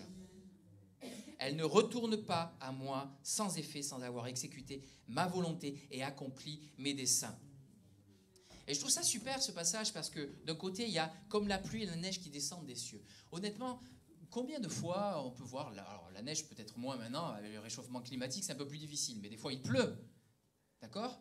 Et on ne mesure pas des fois il pleut, je dis, ah, il pleut, ça m'embête un peu. Moi, étant bien du sud de la France, j'aime bien le soleil, j'aime bien quand il fait ça. Alors quand il pleut, mais quand il pleut, il y a un but à tout ça. Et quand ce passage nous dit, c'est comme la pluie et la neige descendent des cieux, n'y retournent pas sans avoir arrosé. C'est-à-dire que ces simples gouttes d'eau, ces simples gouttes d'eau font, elles vont bien au-delà de ce que nous voyons. Elles arrosent, elles ont fécondé la terre, fait germer les plantes, faire donner la semence au semeur. Et de cette semence-là, il pourra faire du pain. Ainsi en est-il de ma parole qui sort de ma bouche. D'accord? Pas la parole qui sort de notre bouche. La parole qui sort de la bouche de Dieu. Ce qui vient de Dieu produit forcément du fruit. Dieu dit et cela est. D'accord? La Genèse, Dieu a parlé et cela est. Et c'est aussi la même chose que ça doit produire dans nos cœurs. Se mettre à l'écoute de la parole de Dieu, c'est se mettre en position pour changer. Se mettre en situation de changer. Parfois, se sentir repris. D'accord? Parfois, sentir qu'on est repris dans ce que l'on fait. Amen. Gloire à Dieu. Mais changer. Changer de direction. Changer de sens. Vous savez, il n'y a rien de pire que de parler et d'avoir une personne en face de nous qui dit toujours oui, même. D'accord? Jésus a dit que ton oui soit oui, que ton non soit non. Parce que c'est une chose de dire oui Seigneur, oui, oui, oui. D'accord? Moi je sais que j'avais un ami étudiant. Qui était, alors était genre cheveux longs pas, enfin assez voilà hard rock et tout ça quoi. Mais il était gentil. Vraiment, c'était quelqu'un de gentil. J'arrivais pas à comprendre chez lui. C'était vraiment quelqu'un d'intelligent qui réfléchissait bien et tout ça. Mais d'un côté, bon, cette attitude-là, mais il était très gentil. Quand il parlait doucement. C'était bizarre. et moi, j'ai beaucoup parlé avec lui. On a beaucoup discuté et tout ça. Et moi, je me suis dit, c'est vraiment quelqu'un que Dieu appelle, quoi. Parce qu'on parlait, il était toujours d'accord. Mais au bout d'un moment, je me suis dit, mais tu es d'accord avec... Alors, on parlait et tout ça. Oui, oui, c'est vrai, c'est intéressant ce que tu dis. Mais il n'y avait aucun... À côté de ça, rien ne changeait dans sa vie. Je parlais avec lui de Dieu et de choses. Et il était d'accord. Il était gentil. Vraiment. Il voulait pas me... il voulait pas me faire peut-être du mal ou je sais pas. Et moi, au début, je me suis dit, mais c'est vraiment... Et au bout d'un moment, je me suis dit, mais je suis fatigué, en fait. On parlait. Il parlait pas beaucoup. Alors, du coup, c'est moi qui parlais peut-être beaucoup, je sais pas. Mais il y avait rien derrière. Et alors, je sais pas si Dieu a fait quelque chose peut-être plus tard. Mais dans cette phase-là, en tout cas, moi, j'ai pas vu de fou. Parce que Dieu nous dit que ton oui soit oui, que ton non soit non. Ça veut dire derrière que ce que je dis, qu'il puisse y avoir de l'action derrière dans ta vie. Ce que je te demande, qu'il puisse y avoir une suite derrière dans ta vie. C'est pas je parle et puis tu écoutes, ok, j'ai de la connaissance, je suis bien. Si je te parle, c'est qu'il y a quelque chose à faire. Il y a quelque chose à changer, il y a une direction à prendre, il y a forcément quelque chose. Et donc derrière, Dieu nous parle. Si Dieu nous parle au travers de la parole de Dieu, notre question derrière à dire, c'est de quelle manière est-ce que je dois mettre ça en pratique? De quelle manière est-ce que je dois appliquer tout ça? Et nous aussi, parce que franchement, nous aussi, on pourrait être d'accord avec tout ce que la Bible annonce, tout ce que la Bible dit, d'accord? On pourrait dire, oui, c'est vrai, c'est la Bible qui dit ça. Oui, celui qui a prêché, ce qu'il a dit. Oui, je suis d'accord avec lui, je suis d'accord avec lui. Mais si ça ne débouche pas sur des actions, si ça ne débouche pas sur des actions concrètes, à quoi ça sert? À quoi ça sert? Ça ne sert à rien. Le fruit que Jésus recherche, c'est précisément celui-là. Des paroles qui sont associées à des actes. Matthieu, chapitre 7, c'est pourquoi quiconque entend ces paroles que je dis et les met en pratique sera semblable à un homme prudent qui a bâti sa maison sur le roc.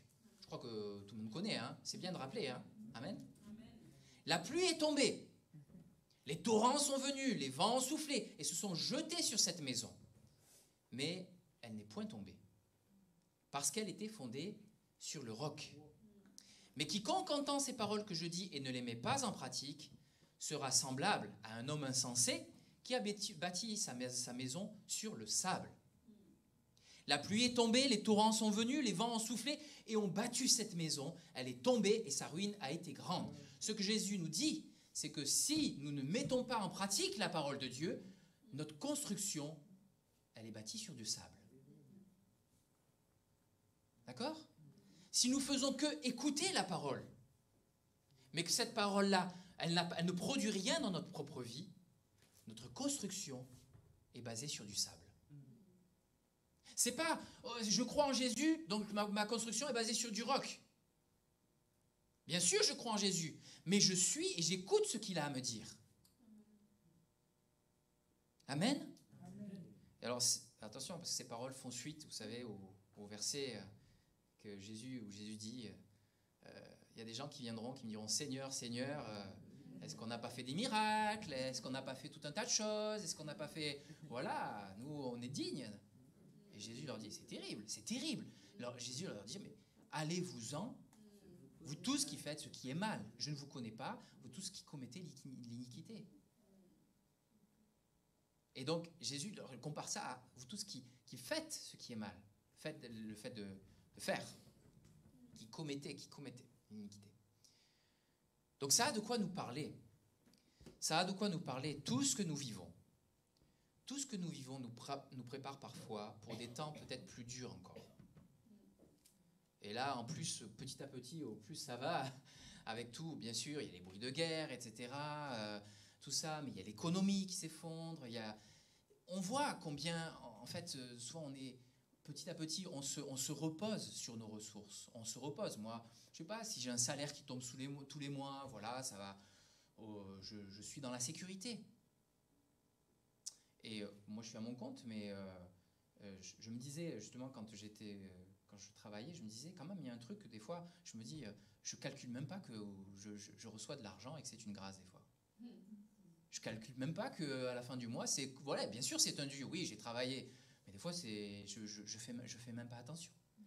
Mais quand, par contre, on se met à son compte et qu'on se dit, bon, ben, là, vraiment, waouh, il y a une opportunité qui se présente, oh, c'est bien, merci Seigneur pour ça, parce que là, je m'en rends un petit peu plus compte que ce qui arrive. Et je me souviens, moi, de mon patron avec qui j'aimais bien parler, qui disait, oh, il nous faut obtenir ce contrat, il nous faut obtenir ça, parce que lui, par contre, il savait que s'il devait payer ses employés, il avait besoin que les contrats tombent. Et bon, il n'était pas chrétien, mais s'il était chrétien, il aurait pu dire oui, amen, alléluia, pour certaines situations.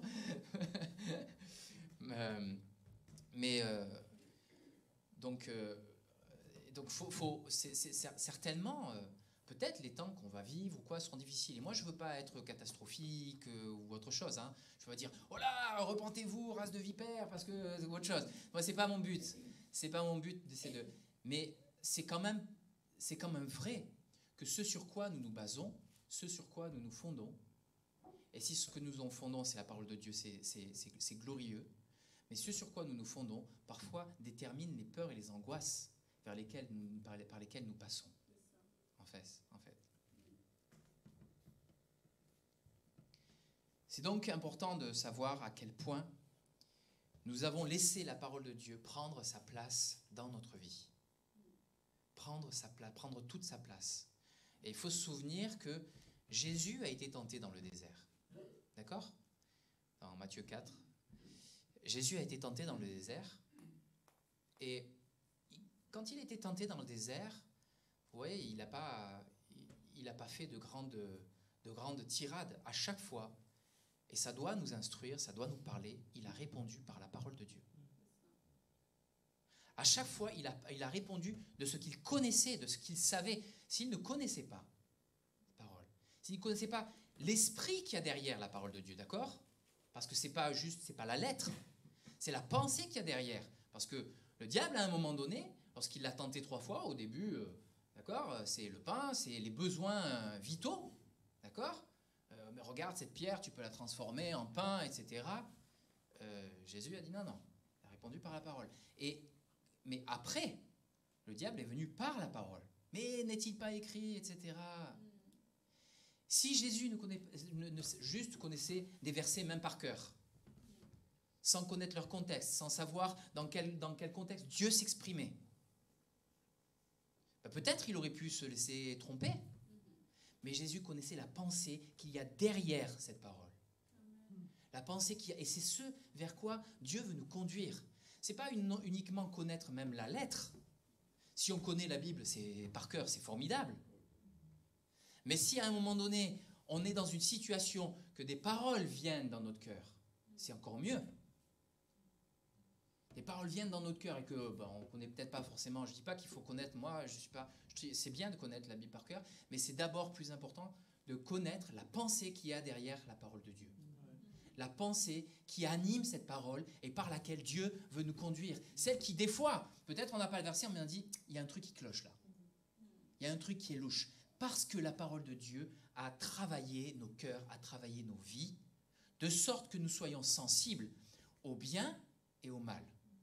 De sorte que nous soyons sensibles à la direction à prendre quand il y a un choix à faire. Et Dieu ne demandait pas, vous savez, aux gens de croire sur parole tout ce qui allait se passer quand Jésus est venu. Jésus est venu, c'est le Messie, voilà, croyez-le, je suis le Messie. Il n'est pas venu comme ça. Il y a eu tout un travail que Dieu a fait dans le temps, au travers de prophéties, au travers de paroles qui ont été écrites, dans lesquelles il annonçait la venue de celui qui était l'élu. Il annonçait la venue de celui qui allait être un sauveur pour Israël et pour le reste de l'humanité. Il annonçait les signes, ce qui allait se passer, comment ça allait se passer. Donc, il n'est pas arrivé, Jésus n'est pas arrivé en disant juste « croyez en moi », comme ça. Sur la base de ce que vous connaissez de la parole de Dieu, sur la base des Écritures. Croyez en moi. Quand Jean, il est en prison, Jean le Baptiste, est en prison, et qu'il est un peu dans le doute. Pourtant, c'est le cousin de Jésus, hein, et il connaît la parole, il connaît les Écritures, tout ça.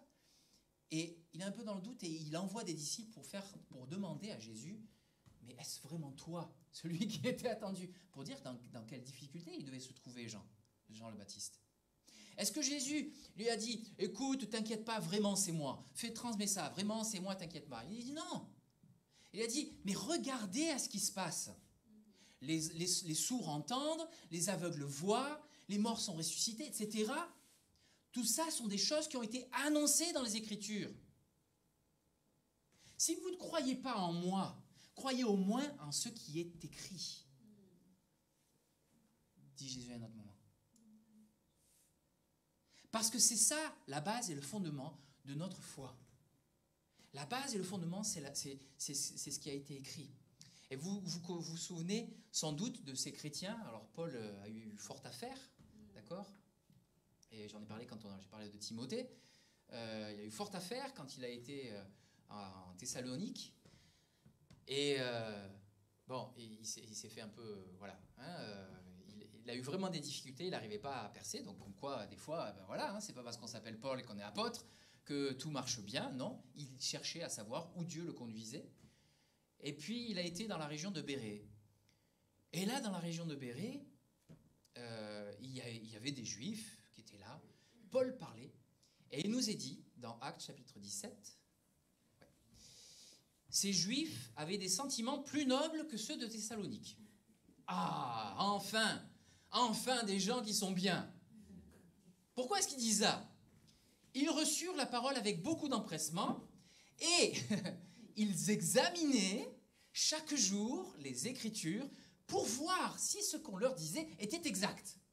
Parce que Paul, il parlait, c'est bien, Paul, tu parles, mais on va voir si ce que tu dis est exact. Mais il recevait ces paroles avec empressement parce qu'il voyait que cela confirmait ce qui était écrit. Donc même pour nous, quelqu'un qui vient, qui prêche, qui parle, qui dit des belles choses, qui peut-être même prêche avec prestance et de manière formidable, il a un verbe superbe, etc. Est-ce que c'est ça qui doit être notre repère? Ce qui doit être notre repère, c'est ce qui se dit dans la parole de Dieu. Un jour, je suis allé à une réunion avec des amis. Alors, c'est pas moi qui voulais y aller, c'était des amis. Je suis allé à une réunion et vous savez, il y avait tout ce qui se passait il y avait des dents en or, avec des choses comme ça. Et moi, je ne connaissais pas du tout. Je suis arrivé à cette réunion. Déjà, j'avais crevé un pneu pour arriver là-bas. Je n'étais pas très content. Je n'avais pas envie d'y aller. Au moment de partir, j'ai crevé un pneu. J'ai dû changer mon pneu. Je dis, vous êtes sûr qu'il faut y aller? Ouais, on y va. J'avais une paire d'amis qui étaient formidables, qui avaient vraiment envie d'y aller. Et on a été là-bas. Et moi, après tout, hein, c'est bien. Il y avait un séminaire, etc. Et je suis arrivé là-bas. Je me suis assis dans les rangs. Voilà, tout était bien. Ça commence. Il y a une belle louange. Il y a vraiment une super ambiance. Formidable, ça commence à 8h, super ambiance. Et puis, donc il y avait la personne qui était invitée, elle se met à parler, etc. Et au bout d'un moment, j'étais un peu embêté. Je me dis, mais bon, c'est bien, on parle de la gloire de Dieu, on parle de Seigneur, tu fais de nous, voilà, des gens formidables, enfin bon, bref, etc. Et en fait, il y a une chose qui me manquait, c'est qu'on ne parlait pas de Jésus. Et je vous assure, c'était une réunion, c'était un séminaire chrétien. On ne parlait pas de Jésus, donc il y avait cette personne qui était là, qui était d'un pays étranger. Et alors, au bout d'un moment, je chantais avec moins de véhémence, et je me disais, bon, quand même, mais tout était fait, c'était très bizarre. Alors, au bout d'un moment, je sors un peu des rangs, mes amis étaient, oh, alléluia, tout ça. je sors un peu des rangs, je vais derrière, puis je vois, il avait, en fait, je n'avais pas vu au départ, hein, c'est là que j'ai découvert, il avait mis tout un tas de choses avec les dents en or, des dents qui poussent en or, des gens, si vous ne connaissez pas, les paillettes d'or qui descendent, qui tombent du ciel, c'est les gens qui passent le balai et qui font des... Je me suis dit, voilà, c'est bizarre ce truc. Mais bon, j'étais assez ouvert d'esprit, hein, pourquoi pas, je sais pas tout, moi, après tout. Et quand même, au cours de la soirée avance. Il est 8h, 9h, 10h, on ne parle toujours pas de Jésus. Et on parle de plus en plus d'argent. Il parle d'argent, etc. Et alors là, je me suis dit au bout d'un moment, non, ça ne va pas. Donc, et les gens étaient tous dans la salle, ils étaient tous dans le truc, quoi. Et moi, je me suis dit, j'ai un problème ou quoi? Mais je suis vraiment pas dans le truc. Je suis désolé, au bout d'un moment, moi j'ai un problème, parce que ce monsieur-là, il me parle de la gloire de Dieu, il me parle de l'argent, il me parle de trucs comme ça, que Dieu va se glorifier, que Dieu va faire couler les mains d'huile, etc. Et moi je me dis, mais c'est trop bizarre cette histoire, et jamais il me parle de Jésus. Alors j'étais au fond, je commençais à faire les 100 pas, et au bout d'un moment, j'avais envie, vraiment, et je ne l'ai pas fait, mais j'avais envie d'aller au micro et de dire, c'est quand que tu nous parles de Jésus? Parle-moi de Jésus. Je ne l'ai pas fait. À la place, je suis allé sur l'estrade, je suis allé sur le bord et je me suis dit, je vais lui parler un petit peu plus en direct. Et donc, il y avait tout le monde, il y avait visiblement des gens qui voyaient des paillettes d'or, qui avaient de l'huile sur les mains, des sortes de miracles, en fait, qui se passaient. C'est des trucs bizarres. Mais pourquoi pas? Je ne sais pas. Mais en tout cas, la parole de Dieu n'était pas prêchée. Et donc, moi, je monte sur l'estrade parce qu'il y avait des gens qui pouvaient monter sur le côté. Et je lui fais signe, j'ai envie de vous parler, quoi. Et donc, il me dit, à un moment donné, viens, approche-toi. Et je vais pour lui parler. Il me met les mains avec de l'huile sur la tête, etc. J'ai pas eu l'occasion de parler. J'étais pas content. J'étais vraiment dans une situation où je me suis dit, mais c'est pas possible. Et il m'a fait redescendre de l'estrade. Alors, j'étais vraiment pas content. J'étais vraiment pas content. Et quand la réunion se termine, c'était minuit. J'ai eu patience. Hein, au bout d'un moment, je suis sorti de la salle. Et honnêtement, intérieurement, j'étais pas content. Voilà, j'étais vraiment... de retour dans la voiture avec les amis. Alors j'avais un ami qui martiniquais. Oh, frère, c'était bien là-bas. Hein? J'ai fait, ah ouais, c'était bien. Il dit, ouais, on a vraiment vécu la gloire de Dieu, etc. Je fais, mais excuse-moi, mais je sais pas, mais à quel moment est-ce que tu as entendu parler de Jésus? Il y a eu un silence dans la voiture. Il y a eu un grand silence. Et d'un coup, c'est vrai que là, c'était... Non. Et d'un coup, il y a eu un petit malaise. Je me suis dit, mais c'est vrai qu'en fait, on n'a pas entendu parler de Jésus. On a entendu parler de la gloire de Dieu, on a entendu parler d'un tas de choses, et on n'a pas entendu parler de Jésus. On peut se faire entraîner dans tout un tas de choses. Il y a des gens, même des prophètes. Je ne dis pas qu'il faut douter de tout. Attention, je crois qu'il faut être ouvert au Saint-Esprit, ouvert à ce que Dieu fait. Mais ce que nous faisons, nous jugeons selon la parole de Dieu. Et nous ne jugeons pas en condamnant. Moi, cette personne-là, je n'ai pas affaire avec. J'aurais bien aimé lui parler, mais ça s'est pas fait. Pourtant, à l'époque, j'avais quoi? J'avais 24 ans. C'est à longtemps. Hein. Maintenant, j'ose le dire. Hein.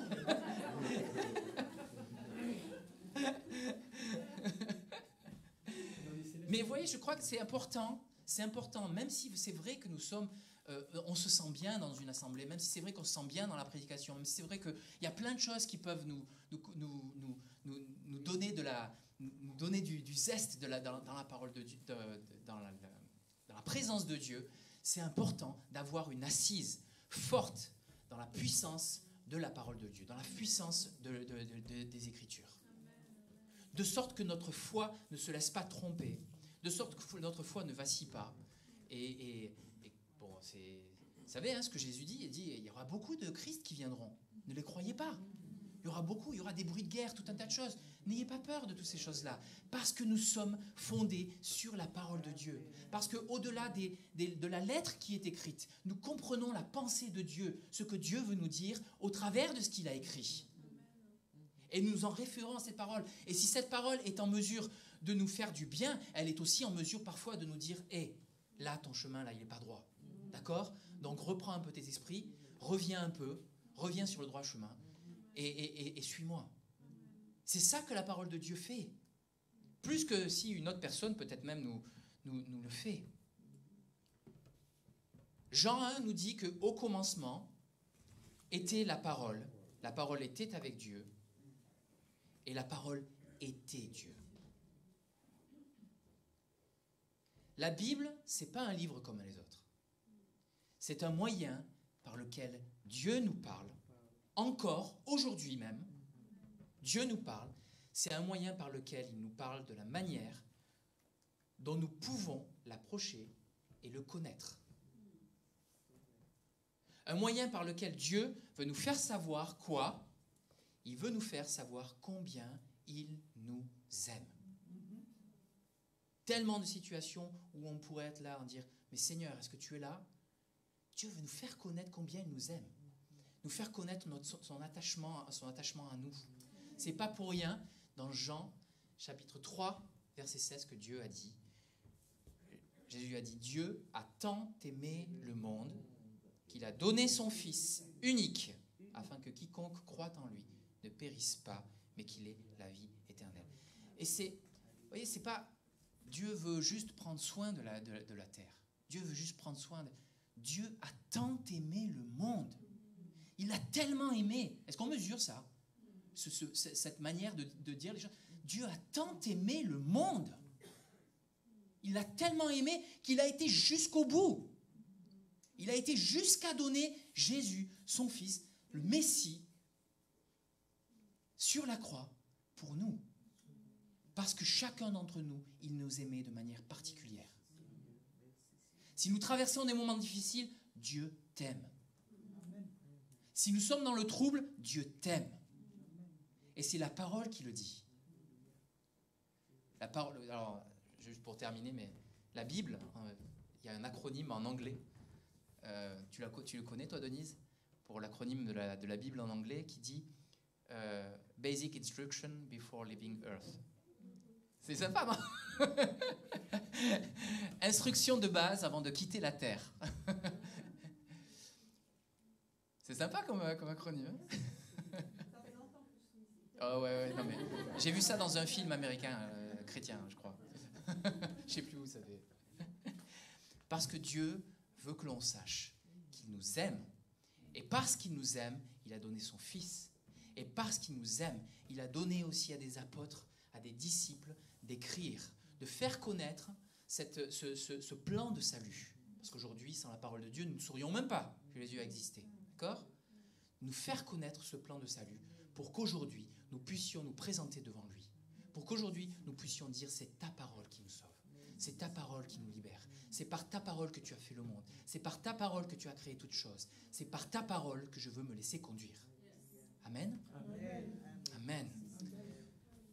Alléluia. Seigneur, nous te bénissons pour ta parole.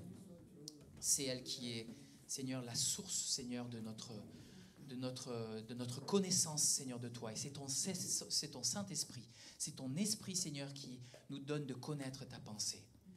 Seigneur, aide-nous à marcher, Seigneur, même dans les voies difficiles, Seigneur, en tenant ta parole fermement contre notre cœur. En tenant, Seigneur, ces écrits, en tenant ces paroles, en tenant, Seigneur, cette connaissance que tu nous donnes de toi, fermement, Seigneur, contre notre cœur, pour que nous puissions marcher selon ta volonté, marcher selon tes sentiers. Merci, Seigneur, pour l'espoir que tu nous donnes. Merci pour l'espérance. Merci pour la vérité, Seigneur, que tu nous fais connaître. Et quand on connaît la vérité, on est dans la paix, parce qu'on a tout ce dont on a besoin. Seigneur, merci, parce que tu es notre tout, tu es notre bien le plus précieux, tu es notre gloire, tu es notre joie, tu es notre espérance. Tu es, Seigneur, celui qui nous donne de voir plus loin que ce que les circonstances veulent parfois nous montrer, Seigneur. Et nous te bénissons, Seigneur, te rendons gloire. Nous sommes reconnaissants, Seigneur, envers toi, de ce que tu accomplis, de ce que tu manifestes, dans le nom de Jésus. Amen. Amen. Amen. Amen. Alléluia. Alléluia. On a un chant?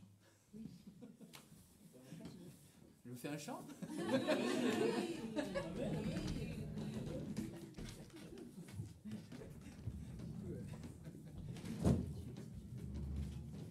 Alors, on va faire un chant sur la parole. Amen? Bon, je connaissais le sujet.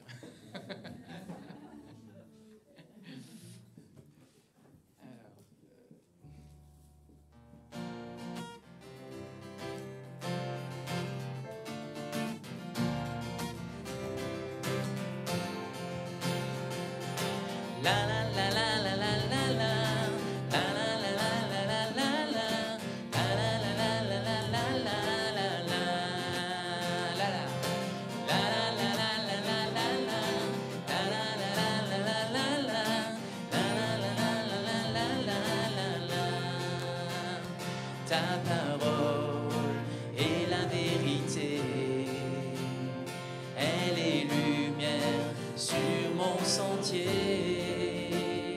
Je peux avancer en sécurité sur les voies que tu as tracées. Amen, Amen. Ce que ta bouche a dit, ta main l'accomplit. Amen, Amen. Loué soit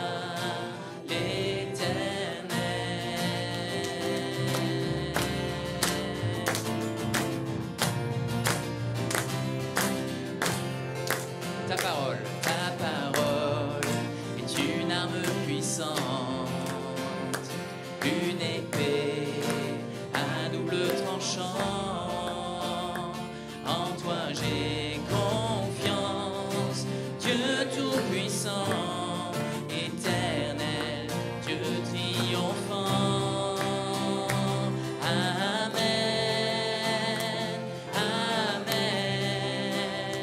Ce que ta bouche a dit, ta main l'accomplit. Amen, Amen. Loué soit l'Éternel. Amen, Amen, Amen. Ce que ta bouche a dit, ta main l'accomplit. Amen, Amen. Loué soit l'Éternel.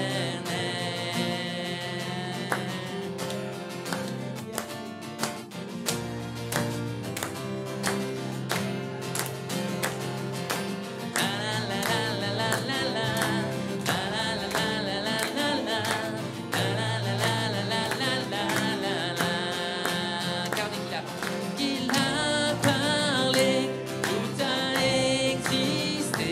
Il a commandé, tout a été fait. Parle, Éternel, parle encore aujourd'hui. Ta parole nous donne la vie. Car dès qu'il a parlé, tout a existé. Il a commandé, tout a été fait. Parle, Éternel, parle encore aujourd'hui. Ta parole nous donne la vie. Amen, Amen. Ce que ta bouche a dit, ta main l'accomplit. Amen, Amen. Loué soit